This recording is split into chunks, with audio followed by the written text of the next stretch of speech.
It's John Kuzma. Welcome back to another episode of the Cross the Middle Show, where we cover all the latest NFL news and action. We're going to talk a little bit about this Philadelphia Eagles and Seattle Seahawks game that took place on Monday Night Football. And if you didn't watch this one, you missed a good one, because this game really shaped up late in the fourth quarter when the Seahawks, basically battled back. The Seahawks were in a 10-0 hole at one point in this game. The Eagles were winning 10-0. And then basically Kenneth Walker was the driving force that got the Seahawks back into this game. I mean, Kenneth Walker is one of the most elusive running backs in the National Football League. There's no doubt about that. This guy is sensational. I mean, I can't believe how many times he was able to make these Eagles defenders miss. I mean, they just kept whiffing because he's so good at just breaking people down with his shiftiness. And, he's got a real God-given gift when it comes to running the football.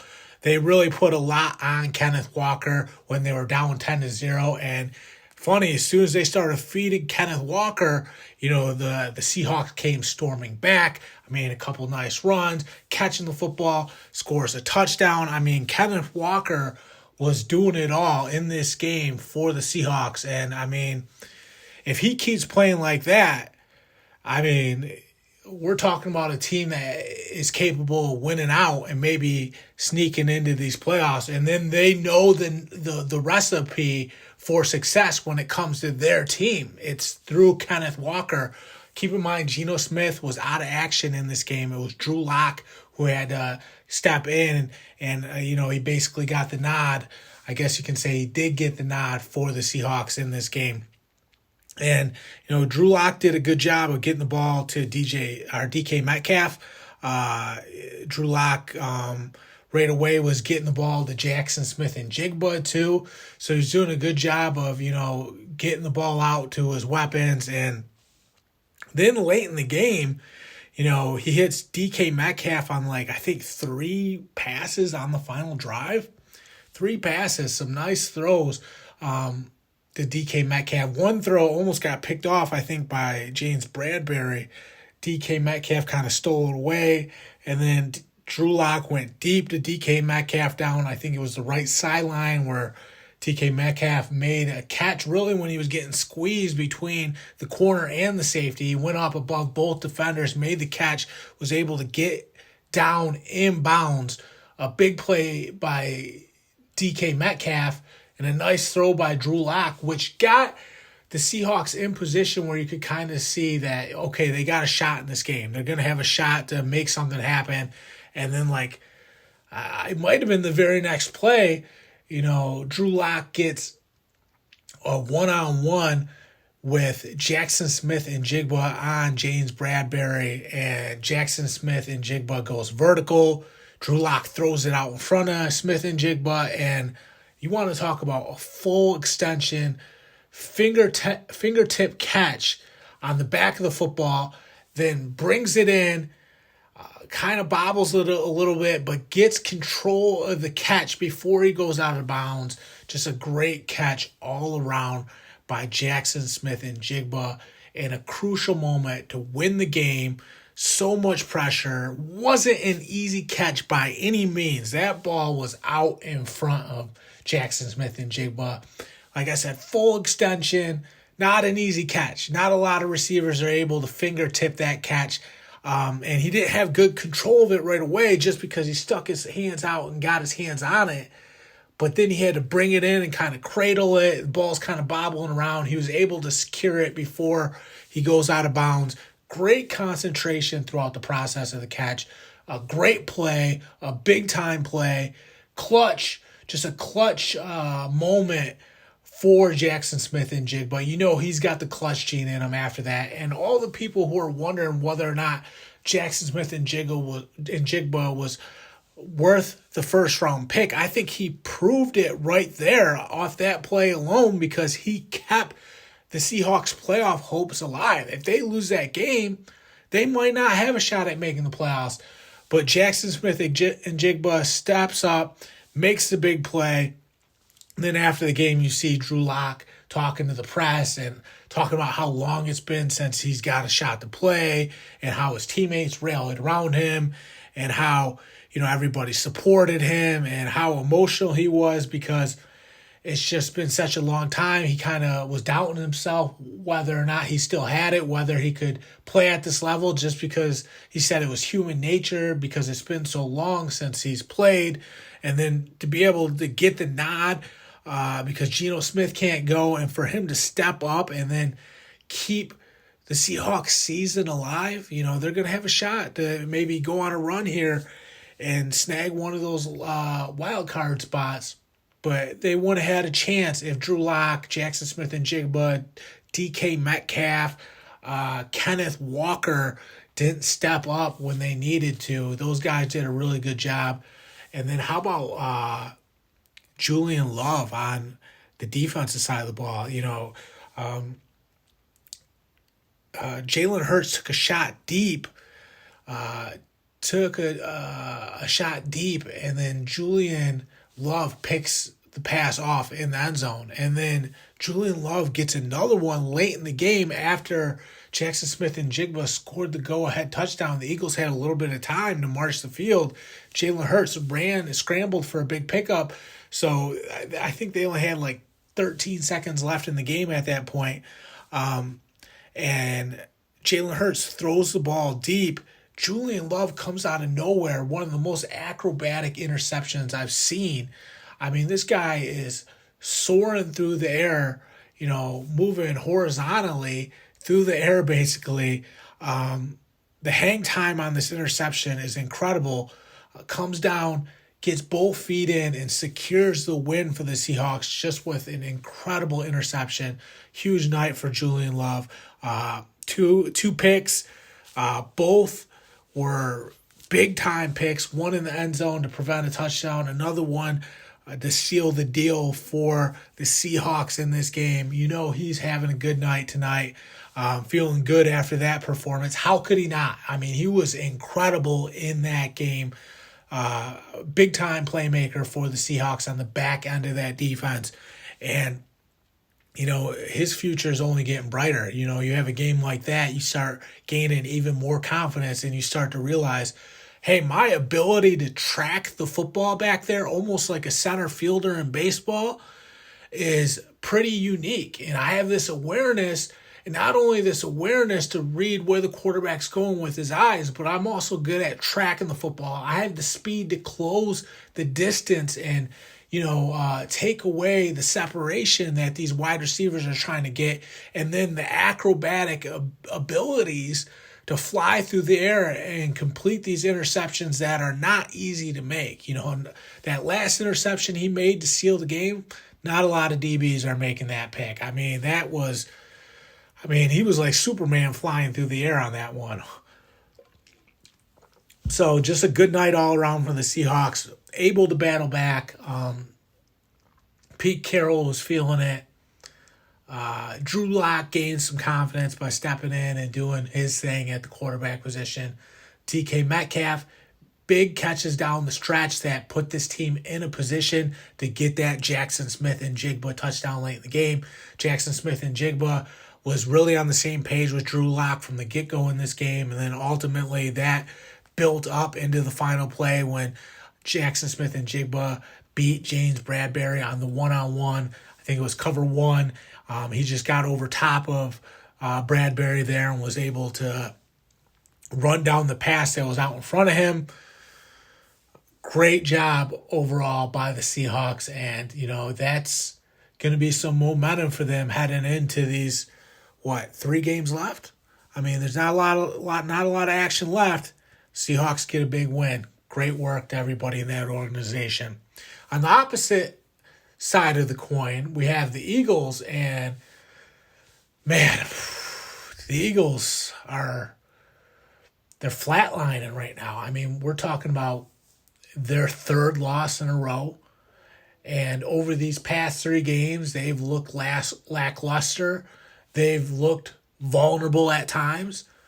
There's just not enough offense being generated from Jalen Hurts. He's not doing a good enough job of getting A.J. Brown and Devontae Smith involved. I mean, don't get me wrong, those guys are still getting some catches, but it's not. Remember what we saw last year from this offense where it was just big play after big play from A.J. Brown, Devontae Smith, Jalen Hurts lighting it up. Well, this year, Jalen Hurts has kind of taken a little bit of a step back, especially these past 3 games. Hasn't done a good enough job of getting his playmakers the ball. Too many turnovers. He had a couple interceptions in this game. You can tell there's some frustration growing on that offensive side of the ball for the Eagles. I think the receivers are like, what's going on here? We're just not clicking right now. Everybody's unhappy. Nick Sirianni's kind of wondering what's going on. You could see Jason Kelce after the game kind of like, flabbergasted about what's happening right now with this team. It doesn't make sense. They all know they have too much talent and they're too good of a team to be losing these games. But unfortunately, this is a reality in the National Football League. When you play in the National Football League and things are hyper competitive, any team can flatline. I mean, look what's happened with the Chiefs. Look what happened with the Eagles, like we're talking about right now. Both those teams, the Chiefs and the Eagles, have been struggling at times. The Lions are having a really good year. They just went through some struggles too. The only team that's really kind of seizing the moment right now out of the top teams is the San Francisco 49ers. I think that trade for Chase Young really helped them and took them to the next level. You can see that they're really putting it all together out of those top teams in the league. Baltimore looks really good too. 49ers and Baltimore, those 2 teams seem to be the teams that are locked in right now at the upper echelon of the NFL. But you got the Chiefs and the Eagles, the Lions. Those teams went through it, and that happens sometimes in the NFL because it is so competitive and things are kind of always changing in the National Football League. Teams are always getting better. Teams are always trying new things and trying to find their identity, trying to figure out what works for them.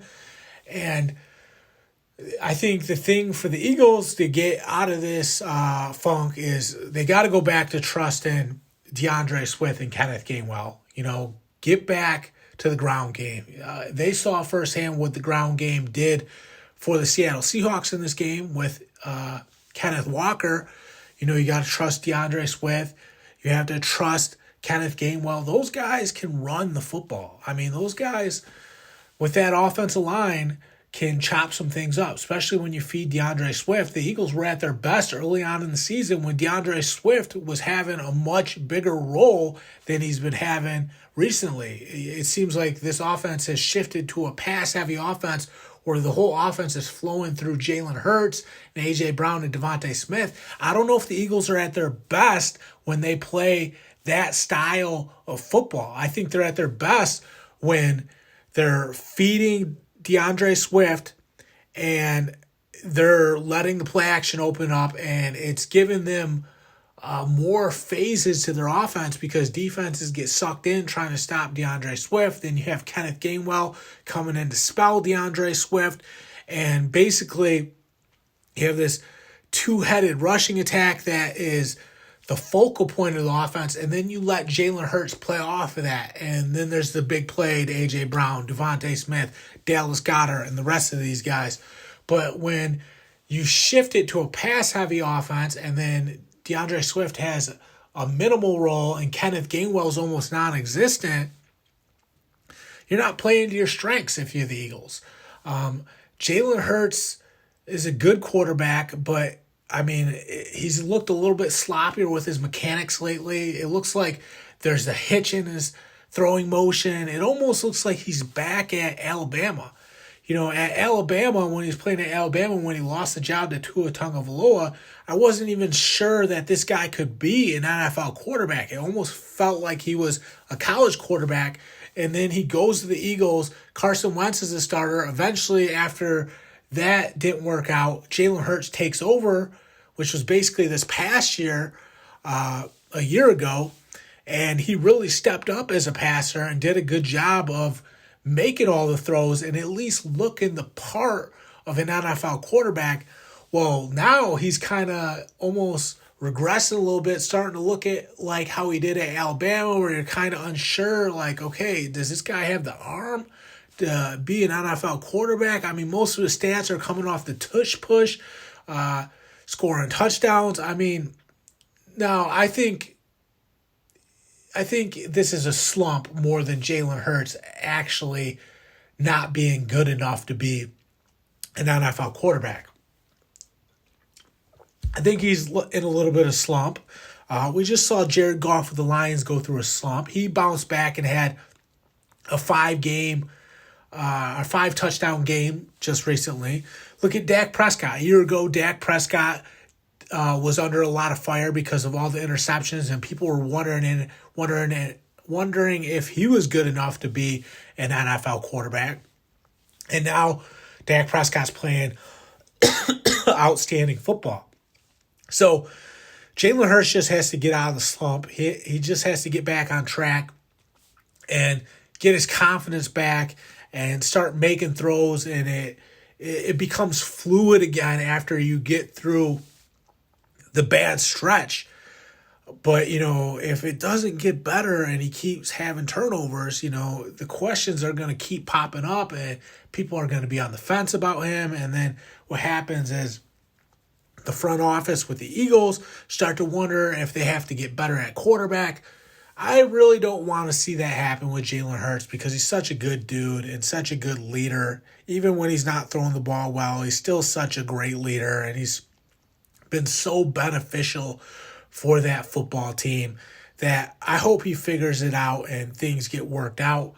But that's the reality of the situation right now. That's where things are at, so we have to call it like we see it. Not the greatest stretch at all these past 3 games for Jalen Hurts. The Eagles' offense is sputtering out. Everybody's got a lot of questions. They need to find some answers there in Philadelphia. The Eagles need to figure this thing out. The last thing they want to do is limp into the playoffs on a losing streak with a lot of confusion about how they get this thing back on track. It has to end this next game. This next game they play, it has to end, and they have to get it figured out, because if this slide continues, morale's going to drop. And that's the worst thing that happens when you start losing, because once morale starts to drop and morale gets so bad that people start to check out and people don't even care if they win or lose anymore. Believe me, it really happens, because what happens is morale gets so bad that people start heading for the exit, and they start thinking about where they're going to head to next or what comes next for them. I have free agency coming up. I'm not going back to the Eagles. What team am I going to sign with? And what gets lost when all that happens is, how do we go on a deep playoff run and have a shot at winning the Super Bowl? But if you lose, 6 games in a row going into the playoffs, I mean, morale is so low that you just don't have it figured out. And you get blindsided in the playoffs too, because you just have been losing so much that there's no chance for you to go on a run, because you guys don't have it figured out, because you've lost your identity and you don't know what it takes to win in the National Football League anymore. Get back to running. Get back to DeAndre Swift. Get Kenneth Gainwell going. Use Jalen Hurts' running ability. Right there alone, DeAndre Swift, Kenneth Gainwell, and Jalen Hurts' running ability, you have 3 different phases of the game that these defenses have to defend and have to find a way to stop. How do you stop DeAndre Swift, Kenneth Gainwell, and Jalen Hurts' legs? I mean, it's almost like trying to stop Lamar Jackson with their rushing attack and then Lamar Jackson pulling the zone read. I mean, it's so tough to stop, and that's why the Ravens always have one of the best rushing attacks in the NFL. The Eagles could have the same exact thing with Jalen Hurts. You run DeAndre Swift. You bring in Kenneth Gainwell. You run him the other way, and then you zone read with Jalen Hurts. Suddenly, there's so many different elements to this rushing attack that these defenses don't know how to game plan and stop it. They start getting caught out of position. You play action off of that. Not only that, you're getting more safeties in the box and more one-on-one coverage on the outside for A.J. Brown and Devontae Smith. You know how that's going to play out. It's going to work in the Eagles' favor. That's the best path for them moving forward. And that's how the Eagles can get back to winning. That's all I got for this latest episode of the Cross the Middle Show. Thank you guys so much for tuning in. I'm John Kuzma. I'm signing off.